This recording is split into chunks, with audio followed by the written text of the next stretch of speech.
अरे अरे या काय पेटलाय?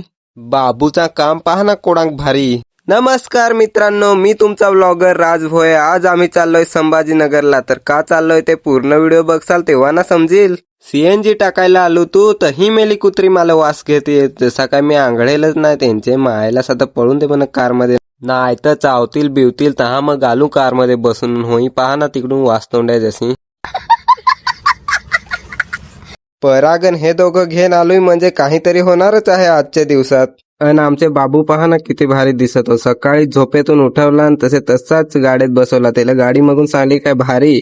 पहिल्यांदाच आम्ही त्र्यंबकेश्वरला थांबेल पण त्र्यंबकेश्वरला काय सीएनजी भेटला नाही. तसे मग आलो नाशिक मध्ये. हा होडा धूर दिसत होता. तुम्ही सांगसाल काय पेटलाय असा? पेटेल बिटेल काय नाही, आता सीएनजी बनवतो. नठून डायरेक्ट सप्लाय होतो दुसऱ्या पेट्रोल पंपवर. सीएनजी टाकायचा सांगला ना काय मेला पक्का मोठा रांग राहता. मोठा धनका सीएनजी टाकायचा. क्या हुई?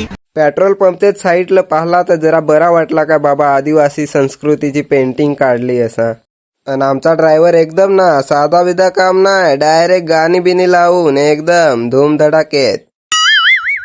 सकाळीच उठून येईल तर बाबूही भुकी जेल आणि आम्ही भुकी जेल. तसे मग आलो नाश्ता बिस्ता मन करू, नाहीतर असदास मन भूकची. बाबूनी वेफर मागवला आणि घेतला ता कडाडवाय.